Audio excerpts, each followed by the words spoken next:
يا ربي صل على نبيك دائما في هذه الدنيا وغفراني صل على نبيك دائما في هذه الدنيا وغفراني. غامدی صاحب اپنے لیکچر میں خاتم النبیین کی اصطلاح کی وضاحت کرتے ہوئے فرماتے ہیں، قرآن مجید میں لفظ خاتم النبیین ہے ہی نہیں. قرآن میں لفظ خاتم النبیین نہیں ہے جس کے معنی آپ آخری نبی کرتے ہیں، وہ قرآن میں نہیں ہے. یعنی قرآن مجید میں یہ جو آیت ہے اس میں یہ نہیں کہا گیا کہ ولیکن رسول اللہ و خاتم النبیین. خاتم خاتمہ یختم سے ختم کرنے والوں کے معنی میں خاتم ہوگا نا، وہ ہے ہی نہیں قرآن میں. قرآن میں خاتم النبیین. خاتم عربی زبان میں آخری ختم کرنے والے کو کہتے ہیں. خاتم عربی زبان میں مہر کو کہتے ہیں. یعنی قرآن نے جو لفظ استعمال کیا ہے وہ نہیں استعمال کیا. قرآن نے لفظ استعمال کیا خاتم النبیین، وہ نبیوں کی مہر ہے. میری بات سمجھ رہے ہیں؟ وہ نبیوں کی مہر ہے. لفظ خاتم کی اس وضاحت کے بعد غامدی صاحب جماعت احمدیہ پر الزام لگاتے ہیں کہ گویا ہم لفظ خاتم کے درست معنی مہر نہیں کرتے بلکہ اس کے غلط معنی آخری نبی کرتے ہیں، اور پھر اس لفظ آخر کو با اعتبار مجاز لے کر اس کا اطلاق کمالات کے خاتمہ پر کر دیتے ہیں. آخری نبی کو وہ کہتے ہیں کہ یہ جو قرآن میں کہا گیا ہے کہ رسول اللہ صلی اللہ علیہ وسلم آخری نبی ہیں، یہ با اعتبار حقیقت تعبیر نہیں ہے، با اعتبار مجاز ہے.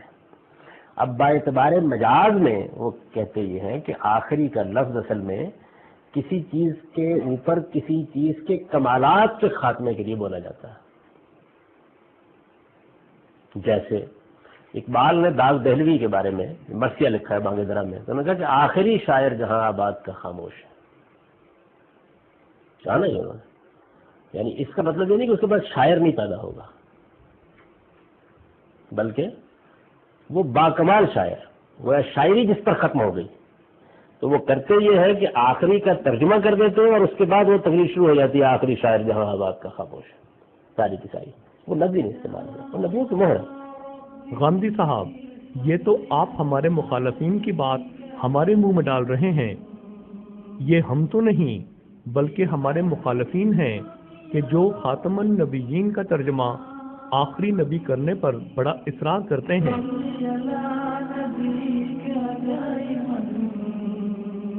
کیا آپ یہ بتانا پسند فرمائیں گے کہ جماعت احمدیہ کے کون سے تراجم قرآن پاک میں خاتم النبیین کا ترجمہ آخری نبی کیے گئے ہیں؟ جماعت احمدیہ کے دوسرے خلیفہ حضرت مرزا بشیر الدین صاحب کا ترجمہ قرآن پاک آپ کے سامنے ہے. اس میں تو خاتم النبیین کا ترجمہ نبیوں کی مہر کیا گیا ہے. اسی طرح میر محمد اسحاق صاحب کا ترجمہ قرآن پاک بھی آپ اپنی اسکرین پر دیکھ رہے ہیں. اس میں بھی خاتم النبیین کا ترجمہ نبیوں کی مہر کیا گیا ہے. جماعت کے چوتھے خلیفہ حضرت مرزا طاہر احمد صاحب کا ترجمہ قرآن پاک بھی آپ اپنی اسکرین پر دیکھ رہے ہیں. انہوں نے بھی خاتم النبیین کا ترجمہ آخری نبی نہیں کیا بلکہ نبیوں کا خاتم کیا ہے. اسی طرح جماعت احمدیہ کے 2 انگریزی تراجم قرآن پاک بھی آپ اپنی اسکرین پر دیکھ سکتے ہیں. ان دونوں تراجم قرآن پاک میں بھی خاتم النبیین کا ترجمہ the seal of the prophet کیا گیا ہے، نہ کہ دی لاسٹ پروفٹ.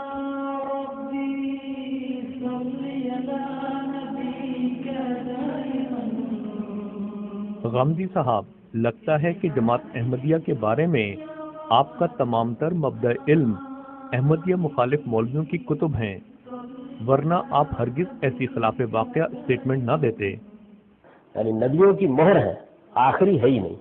تو وہ کرتے یہ ہے کہ آخری کا ترجمہ کر دیتے ہیں اور اس کے بعد وہ تقریر شروع ہو جاتی ہے آخری شاعر جہاں آباد کا خاموش ہے. غامدی صاحب، یہ ہم نہیں بلکہ ہمارے مخالفین ہیں کہ جو خود خاتم النبیین کا ترجمہ آخری نبی ہونے پر بڑا اصرار کرتے ہیں۔ آپ اپنی اسکرین پر دیکھ سکتے ہیں کہ جماعت احمدیہ کے دوسرے خلیفہ حضرت مرزا بشیر الدین صاحب اپنی تفسیر صغیر میں خاتم النبیین کا ترجمہ نبیوں کی مہر کرنے کے بعد یہی وضاحت کرتے ہوئے فرماتے ہیں، لوگوں نے نبیوں کی مہر کی جگہ آخری نبی مانے لیے ہیں، مگر اس سے بھی ہماری پوزیشن میں فرق نہیں آتا۔ حضرت صلی اللہ علیہ وسلم کی معراج کو مد نظر رکھا جائے تو انبیاء کا شجرہ مطابق مسند احمد بن حنبل یوں بنتا ہے۔ اس نقشہ کو دیکھو تو مخلوق کے مقام پر جو شخص کھڑا ہوگا اس کی نظر سب سے پہلے حضرت آدم علیہ السلام پر پڑے گی اور سب سے آخر اس کی نظر محمد رسول اللہ صلی اللہ علیہ وسلم پر پڑے گی۔ گویا سب نبیوں میں آخری نبی وہ رسول کریم صلی اللہ علیہ وسلم کو قرار دے گا۔ تفسیر صغیر صفحہ 551۔ اگرچہ جماعت احمدیہ خود خاتم النبیین کا ترجمہ نبیوں کی مہر کرتی ہے، مگر اس کے ساتھ ساتھ ہمارے مخالفین جو ترجمہ بھی اس کا کرتے ہیں، ہم نہ صرف اسے تسلیم کرتے ہیں بلکہ ہم ثابت کرتے ہیں کہ ان معنوں میں بھی دراصل ہم ہی ہیں جو حضرت صلی اللہ علیہ وسلم کو ختم سمجھتے ہیں، کیونکہ ہمارے اکثر مخالفین ایک طرف تو خاتم النبیین کا ترجمہ مطلق آخری نبی کرتے ہیں، مگر دوسرے ہی سانس میں عیسیٰ نبی اللہ کے آپ صلی اللہ علیہ وسلم کے بعد آنے کی باتیں کرتے ہیں۔ کیونکہ میں نے شروع میں عرض کیا کہ ہم جو بھی کوئی خاتم کا ترجمہ کرے گا ہمیں وہ تسلیم ہے، ٹھیک ہے۔ باقی رہ گئی اس کی تشریح، اگر وہ تشریح شریعت کے مطابق ہوگی تو ہم اس کو بھی سینے سے لگائیں گے، اگر وہ تشریح شریعت کے خلاف ہوگی پھر ہم اس سے معذرت کر لیں گے، لیکن ترجمہ ہمیں منظور ہے۔ جو بھی کوئی خاتم کا ترجمہ کرنا چاہے ہم شرح صدر کے ساتھ اسے قبول کرنے کو تیار ہیں۔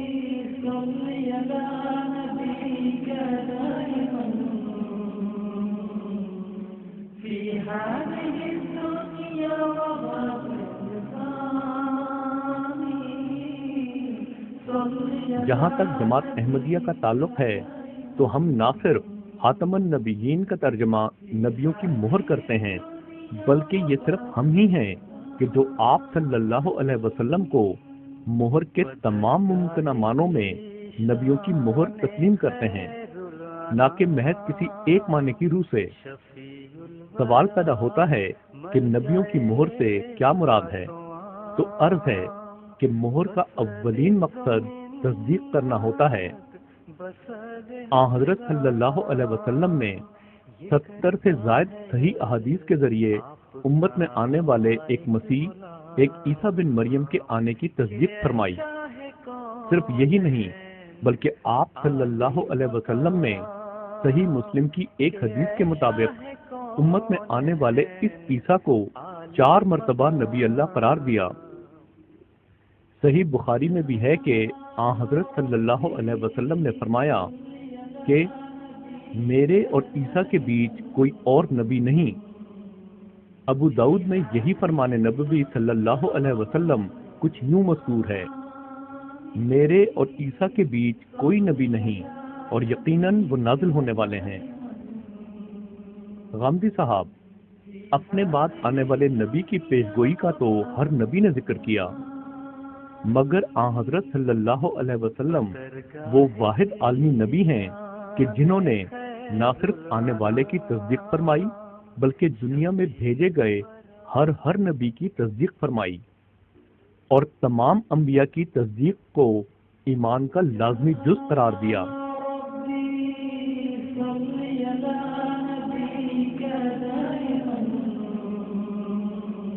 مہر کا دوسرا مقصد کسی چیز کو بند کرنا ہوتا ہے۔ دراصل نبی کی 2 حیثیتیں ہوتی ہیں، ایک جسمانی اور دوسری روحانی۔ حضرت صلی اللہ علیہ وسلم کی آمد کے وقت یہ صرف روحانی حیثیت تھی کہ جس کے ساتھ گزشتہ انبیاء جاری تھے، یعنی ان کی شریعت اور ان کا فیض جاری تھا۔ بس آپ صلی اللہ علیہ وسلم کے خاتم النبیین ہونے کا مطلب یہ ہوا کہ آپ صلی اللہ علیہ وسلم نے گزشتہ تمام انبیاء کا دین، ان کی شریعت اور ان کا فیض بن کر دیا۔ تو ہمارے نقطۂ نگاہ سے اس کا مطلب یہ ہے کہ حضرت رسول پاک صلی اللہ علیہ وسلم نے آ کے جب دنیا میں آپ تشریف لائے تو آپ نے تمام انبیاء کے دین ختم کر دیے، تمام انبیاء کی روحانی تاثیر اور ان کے فیض کا دروازہ بند کر دیا۔ چنانچہ قرآن پاک نے اعلان فرمایا وَمَن يَبْتَغِ غیر الاسلام دینا فلن یقبل منہ، کہ اے لوگو حضرت محمد مصطفیٰ صلی اللہ علیہ وسلم کے دین اسلام کے علاوہ جو شخص کسی اور نبی کے دین کی تلاش کرے گا وہ خدا کی بارگاہ میں قبول نہیں ہوگا، وہ ہوا فی الآخرۃ من الخاسرین، وہ گھاٹا پانے والوں میں ہوگا۔ تو آپ نے پہلے تمام انبیاء کے فیض کو ختم کیا اور اپنے فیض کے دریا کے جاری ہونے کا اعلان کر دیا۔ فرمایا قل ان کنتم تحبون اللہ، اے نبی تو اعلان کر دے کہ اگر تم خدا کی محبت چاہتے ہو فتبعونی، میری پیروی کرو، یحببکم اللہ، تم خدا کے محبوب بن جاؤ گے۔ اور آگے لمبی تفصیل ہے، قرآن کریم کہتا ہے کہ حضرت محمد مصطفیٰ صلی اللہ علیہ وسلم کی پیروی کے نتیجے میں جو انسان محبوب خدا بنیں گے ان میں سے کوئی صالح بنے گا، کوئی شہید بنے گا، کوئی صدیق بنے گا، کوئی نبی بنے گا۔ تو یہ ہے مفہوم کہ آپ نے تمام انبیاء کے فیض کو ختم کر دیا، تمام انبیاء کی شریعتیں، ان کے دینوں کو ختم کر دیا۔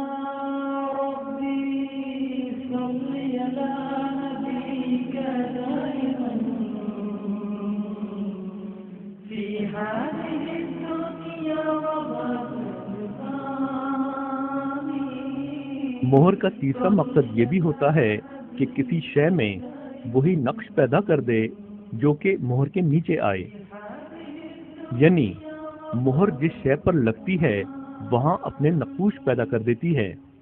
مہر جس جگہ پہ بھی لگتی ہے، جب بھی لگتی ہے، وہاں اپنے نقش پیدا کر دیتی ہے۔ یہ مہر کا کام ہے، جہاں بھی لگے گی، جب بھی لگے گی، وہاں پہ اپنے نقش پیدا کرے گی۔ یہ مہر کی خوبی ہے۔ تو فرمایا یہ کس چیز کی مہر ہے؟ خاتم النبیین، نبیوں کی مہر ہے۔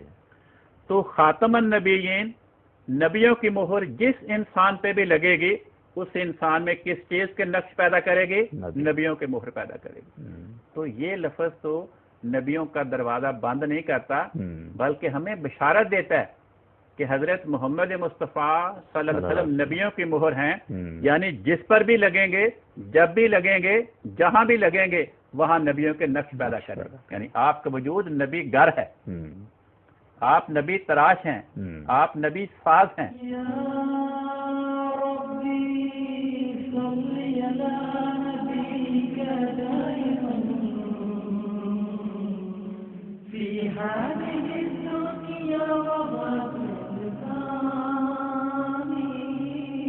ناظرین نے دیکھا کہ نبیوں کی مہر کے معنوں کے لحاظ سے بھی یہ صرف جماعت احمدیہ ہی ہے کہ جو مہر کے ہر ممکن معنوں میں آن حضرت صلی اللہ علیہ وسلم کو نبیوں کی مہر مانتی ہے۔ آیت خاتم النبیین کے حوالے سے غامدی صاحب اپنے لیکچر میں ایک مقام پر دعویٰ کرتے ہیں، میں ثابت کر سکتا ہوں کہ یہاں کمالات زیر بحث ہی نہیں ہے، یعنی نہ کمال کا بیان زیر بحث ہے۔ قرآن مجید میں ایک بات یوں ہی نہیں آ گئی، وہ ایک الگ بحث ہے۔ آئیے ناظرین دیکھتے ہیں کہ اس آیت کا سیاق و سباق خود کیا بیان کر رہا ہے۔ چنانچہ سیاق و سباق کے لحاظ سے بھی آیت کا یہی مطلب بنتا ہے۔ دیکھیں آیت کے الفاظ یہ ہیں، ما کانا محمد ابا احد من رجالکم، حضرت محمد مصطفیٰ صلی اللہ علیہ وسلم تم میں سے کسی مرد کے باپ نہیں ہیں، فرمایا ولیکن رسول اللہ ہے، لیکن اللہ کے رسول ہیں۔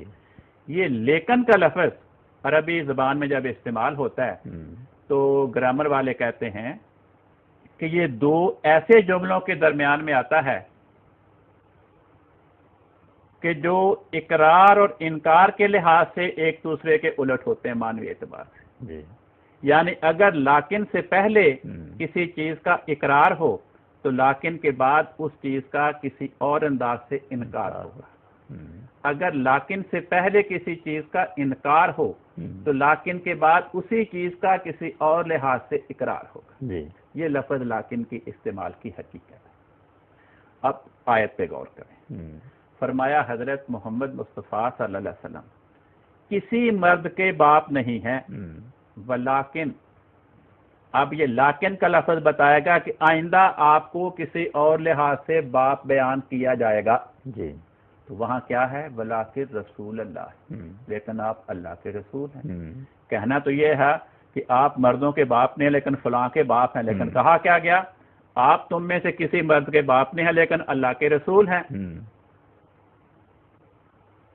تو اس میں ہمیں یہ سمجھایا گیا کہ لاکن سے پہلے جسمانی طور پر کسی مرد کے باپ ہونے کا انکار کیا گیا ہے، اور لاکن کے بعد آپ کو رسول اللہ کہہ کر روحانی طور پر تمام مومنین کا روحانی باپ قرار دیا گیا ہے.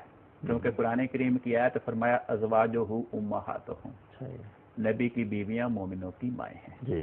جب نبی کی بیویاں مومنوں کی مائیں ہوں گی تو نبی مومنوں کا کیا لگے گا؟ باپ. آگے فرمایا وا خاتم النبیین، واؤ کو عربی گرامر میں کہتے ہیں عطف کے لیے آئی ہے، کہ جو مضمون وا سے پہلے بیان کیا گیا وہی مضمون وا کے بعد بیان ہوگا. تو وا سے پہلے کیا بیان کیا گیا؟ کہ آپ روحانی طور پہ مومنین کے باپ ہیں. آگے فرمایا وا خاتم النبیین، آپ باپ ہیں کس کے؟ نبیوں کے. تو اگر آپ کی روحانی اولاد میں سے کوئی نبی ہونا ہی نہیں تو آپ نبیوں کے باپ کیسے بن گئے؟ یا ربی صلی علی نبیک دائما فی هذه الدنیا اس لیکچر میں غامدی صاحب یہ بھی بیان فرماتے ہیں کہ اگر احمدی مسلمان خاتم النبیین کے معنی نبیوں کی مہر بمعنی اسٹیمپ یا تصدیق کرنے والا لیتے ہیں تو پھر انہیں قرآن کریم سے حضرت مرزا صاحب کی نبوت پر حضرت صلی اللہ علیہ وسلم کی مہر دکھانا پڑے گی. اگر وہ اسٹیمپ کے معنی میں لیں گے تب انہیں پھر دکھانا پڑے گا کہ دیکھیے جی میری نبوت کے محضر پر یہ محمد الرسول اللہ کی مہر لگی ہوئی، دکھانا پڑے گا نا قرآن مجید سے اس بات کو. جیسے سیدنا مسیح علیہ السلام نے رسالت محمد صلی اللہ علیہ وسلم کی تصدیق کی اور حضور اس کا مصداق بن کے آئے، تو یہ بتانا پڑے گا.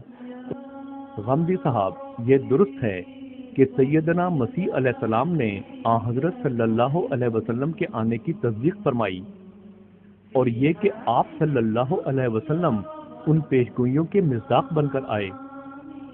مگر یہ بھی تو دیکھیں کہ آج 1400 سال گزر جانے کے بعد بھی کتنے مسیحی ہیں کہ جو اس تصدیق سے فائدہ اٹھاتے ہیں اور اس کے مصداق کو تسلیم کرتے ہیں. قرآن پاک میں امتی اور تابع نبی سے متعلق ایک نہیں بلکہ متعدد آیات موجود ہیں، مگر ان کے لیے کہ جن کی فطرت میں ماننا اور سر تسلیم ہم کرنا ہے. قرآن کریم اللہ تعالیٰ کا کلام ہے، تو اللہ تعالیٰ نے اپنے کلام میں امت محمدیہ کے افراد کو بڑی عظیم الشان بشارات سے نوازا ہے. سورت نساء کی آیت نمبر 70 میں اللہ تعالیٰ فرماتا ہے وَمَن يُطِعِ اللَّهَ وَالرَّسُولَ، جو لوگ اللہ تعالیٰ اور اللہ تعالیٰ کے اس رسول حضرت محمد مصطفیٰ صلی اللہ علیہ وسلم کی پیروی کریں گے. یہاں یہ فکرہ قابل غور ہے کہ عقل کیا کہتی ہے؟ جو لوگ پیروی کریں گے اللہ اور اللہ کے رسول کی، ان پیروی کرنے والوں کو انعام ملنا چاہیے یا سزا ملنی چاہیے؟ تو عقل یہی جواب دیتی ہے کہ پیروی کرنے والوں کو انعام ملنا چاہیے. چنانچہ اگلے جملے میں فرمایا کہ جو لوگ اللہ اور اللہ کے رسول حضرت محمد مصطفیٰ صلی اللہ علیہ وسلم کی پیروی کریں گے فَأُولَئِکَ، یہ جو لفظ فا ہے یہ پہلی بات کا نتیجہ بیان کرنے کے لیے استعمال ہوتا ہے کہ پیروی کرنے والوں کو پیروی کے نتیجے میں کیا ملے گا. فرمایا فَأُولَئِکَ، یہ پیروی کرنے والے الذین انعم اللہ علیہم، ان لوگوں میں شامل کیے جائیں گے جن پہ اللہ تعالیٰ نے انعام کیا تھا۔ فرمایا کن لوگوں پر اللہ نے انعام کیا تھا؟ جن میں اللہ اور اللہ کے اس رسول کی پیروی کرنے والے شامل ہوں گے۔ فرمایا من النبیین والصدیقین والشہداء والصالحین، وہ لوگ جن پہ اللہ نے انعامات کیے تھے وہ انبیاء تھے، وہ صدیقین تھے، وہ شہداء تھے، وہ صالحین تھے، اور اللہ اور اللہ کے اس رسول کی اطاعت کرنے والے اس اطاعت کے نتیجے میں ان انعام پانے والے افراد میں شامل ہوں گے۔ اب اطاعت کرنے والے کئی قسم کے ہوتے ہیں، کچھ اطاعت کرنے والے صالحین کے گروہ میں شامل ہو جائیں گے، کچھ اطاعت کرنے والے وہ شہداء کے زمرہ میں شامل ہو جائیں گے، کچھ اطاعت کرنے والے صدیقوں کے گروہ میں شامل ہو جائیں گے، اور کچھ اطاعت کرنے والے نبیوں کی جماعت میں شامل ہو جائیں گے۔ تو اس آیت نے امت محمدیہ کے افراد کو بہت بڑی بشارت سے نوازا ہے کہ تم اللہ اور اللہ کے اس رسول کی اطاعت کرو تو اپنی اپنی اطاعت کے نتیجے میں خدا تعالیٰ تمہیں بلند روحانی مقامات سے نوازے گا۔ کوئی صالح بن جائے گا، کوئی شہید بن جائے گا، کوئی صدیق بن جائے گا، کوئی نبی بن جائے گا۔ تو اگر خدا تعالیٰ نے اس امت کے افراد میں سے کسی فرد کو حضرت رسول پاک صلی اللہ علیہ وسلم کے فیض کی برکت سے اور آپ کی غلامی کے طفیل نبی کا مقام کسی کو دینا ہی نہیں تھا، تو پھر یہ فکرہ اللہ تعالیٰ نے قرآن پاک میں نہیں بیان فرمانا تھا۔ قاضی صاحب، بعض لوگ یہ کہتے ہیں کہ امت محمدیہ کے لیے جو انعامات ہیں ان میں صدیق، شہید اور صالح، یہ تو ٹھیک ہے، یہ تو لوگوں کو ملیں گے، لوگ بنیں گے، لیکن نبی نہیں بن سکتے۔ بڑی عجیب بات ہے کہ اللہ تعالیٰ نے ان چاروں الفاظ کو ایک لفظ کے نیچے داخل کیا، تو ان چاروں مراتب کو ایک لفظ کے نیچے داخل کر کے یہ مفہوم پیدا کر دیا کہ یا تو اس امت میں یہ چاروں انعامات کے حصول کا دروازہ کھلا ہے، یا اس امت میں یہ چاروں ہی انعامات کا دروازہ بند ہے۔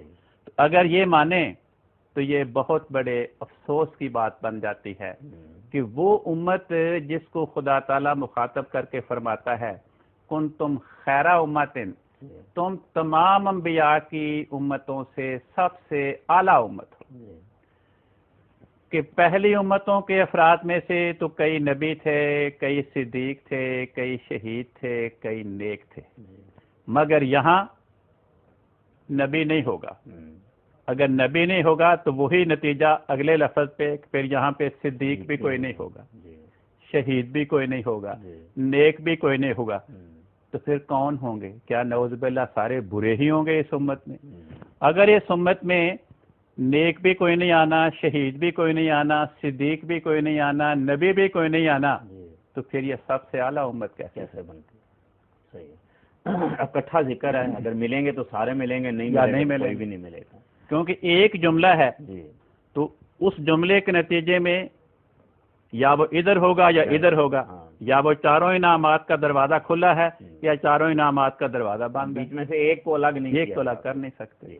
اچھا مولانا صاحب، بعض لوگ یہ کہتے ہیں کہ آپ نے ترجمہ یہ کیا ہے کہ وہ ان لوگوں میں شامل ہوں گے جن کو یہ انعام ملیں گے، لیکن آیت کے الفاظ ہیں فَأُولَٰئِکَ مَعَ الَّذِينَ أَنْعَمَ اللَّهُ عَلَيْهِمْ، کہ وہ ان لوگوں کے ساتھ ہوں گے۔ وہ کہتے ہیں اس کا سیدھا سادہ مطلب یہ ہے کہ ان لوگوں کو اللہ اور رسول کے اطاعت کرنے کے نتیجے میں جنت ملے گی، اور جنت میں چونکہ یہ لوگ نبی اور صدیق اور شہید ہوں گے تو وہ ان کے ساتھ ہوں گے۔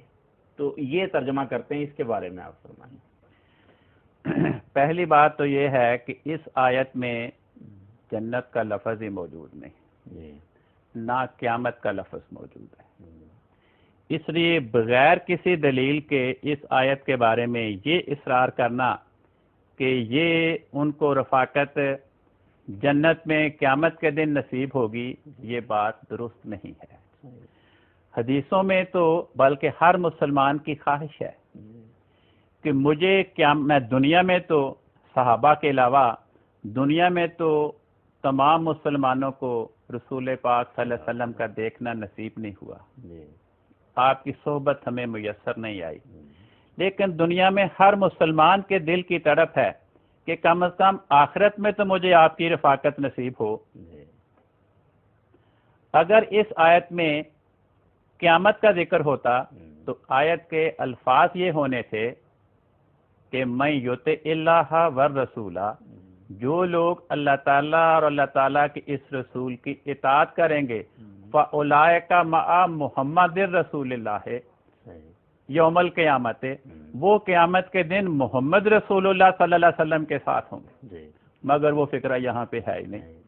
قرآن کریم سورۃ بنی اسرائیل میں فرماتا ہے یوم ندعو کل اناس بامامہم، قیامت کے دن ہم تمام امتوں کو ان کے اپنے اپنے نبی کے ساتھ اکٹھا کریں گے، ساری امتیں اپنے نبی کے ساتھ آئیں گی۔ اب یہ کتنی بڑی ہمارے لیے صدمے کی بات ہے کہ باقی تو ساری امتیں بروز قیامت اپنے اپنے نبی کے ساتھ ہوں، اور ہم اپنے نبی کی بجائے پہلے قوموں کے نبیوں، صدیقوں، شہیدوں اور نیکوں کے ساتھ ہوں۔ تو گویا قیامت کے دن بھی ہمیں ہمارے نبی کی رفاقت نصیب نہیں ہوگی، آپ کی صحبت اور معیت نصیب نہیں ہوگی۔ دوسرے یہ کہ اگر اس آیت میں جنت کا ذکر ہوتا تو جب یہ کہہ دیا گیا کہ وہ نبیوں کے ساتھ ہوں گے، سب سے اونچے مقام کا تذکرہ کر دیا، تو پھر چھوٹے مقام صدیقین، شہداء اور نیکوں کے ساتھ ہوں گے، اس کا ذکر کرنے کی ضرورت ہی نہیں تھی، کیونکہ جب سب سے بڑی چیز کا ذکر کر دیا جائے، جب سب سے بڑے مرتبے کا، سب سے بڑے نام کا تذکرہ کر دیا جائے، تو پھر چھوٹی چیزوں کا تذکرہ کرنا وہ فصاحت و بلاغت کے خلاف ہے، عقل کے بھی خلاف ہے۔ اگر کسی انسان کا ہم تعارف کرائیں کہ صاحب یہ ایم اے پاس ہیں، اور اس کے بعد یہ کہیں کہ یہ پرائمری بھی ہیں اور میٹرک بھی ہیں، تو سننے والا ہنسے گا کہ بھئی تمہارا دماغ درست ہے۔ جب سب سے اونچی ڈگری کا ذکر کر دیا کہ یہ ایم اے پاس ہے، تو پھر ایم اے کا تذکرہ کرنے کے بعد چھوٹی ڈگری کا ذکر کرنا وہ بے محل بن جاتا ہے، خلاف عقل بھی ہے اور فصاحت و بلاغت کے بھی خلاف ہے۔ اس لیے اگر اللہ تعالیٰ اس آیت میں یہ مضمون بیان کرنا چاہتا کہ اللہ تعالیٰ اور اللہ تعالیٰ کے اس رسول کی اطاعت کرنے والے قیامت کے دن نبیوں کے ساتھ ہوں گے، اول تو یہ ہے کہ ہماری تو خواہش ہے کہ ہمیں حضرت محمد رسول اللہ صلی اللہ علیہ وسلم کی سعادت رفاقت نصیب ہو، نہ کہ پہلے نبیوں کی، کیونکہ جو ہمارے دلوں میں محبت اور عقیدت اور کشش حضرت محمد مصطفیٰ صلی اللہ علیہ وسلم کے لیے پائی جاتی ہے، وہ پہلے انبیاء کی نسبت نہیں ہے۔ تو بجائے یہ کہنے کے کہ اللہ اور رسول کی اطاعت کرنے والے حضرت محمد رسول اللہ صلی اللہ علیہ وسلم کے ساتھ ہوں گے جنت میں، یہ کہا گیا کہ انعم اللہ علیہم۔ اس آیت کے نزول سے پہلے جو انبیاء آئے تھے ان کے ساتھ ہوں گے، تو بھئی ہمیں کیا فائدہ؟ اور پھر یہ اگر یہی مضمون تھا کہ نبیوں کے ساتھ بیان کرنا مقصود ہے، تو پھر اس کے بعد والصدیقین والشہداء والصالحین کی ضرورت باقی نہیں۔ بات یہ ہے کہ عربی زبان میں لکھا ہے کہ مع اس کی بنیادی طور پر 3 شکلیں ہوتی ہیں۔ مع کے معنی ہے ساتھ۔ ایک مع کا ساتھ ہونا یہ ہوتا ہے کہ زمانے کے لحاظ سے ساتھ ہو، جیسے ہم دونوں ایک ہی زمانے میں ہیں، یہ زمانے کے لحاظ سے رفاقت ہوتی ہے۔ دوسرا ساتھ ہونے کی شکل یہ ہے کہ جگہ کے لحاظ سے ساتھ ہوں، مکان کے لحاظ سے ساتھ ہوں، جیسے ہم دونوں ایک کمرے میں بیٹھے ہوئے ہیں، تو ہم دونوں کو آپس میں زمانی معیت بھی حاصل ہے اور مکانی معیت بھی حاصل ہے۔ اس ساتھ ہونے کی تیسری قسم یہ ہوتی ہے اضافی قسم کی، جیسے فلاں فلاں کا بھائی ہے، کہتے ہیں یہ اضافی قسم کی معیت ہے کہ دونوں ایک دوسرے کے بھائی ہیں، وہ اس کا بھائی ہے، وہ اس کا بھائی ہے۔ کہتے ہیں چوتھی قسم، چوتھی شکل ساتھ ہونے کی یہ ہوتی ہے کہ وہ ہم مرتبہ ہوں، مرتبہ اور انعامات پانے کے لحاظ سے ایک دوسرے کے ساتھ ہوں، جو اس کو انعام ملا وہی اس کو انعام ملے، جو اس کو مرتبہ ملا وہی اس کو مرتبہ ملے۔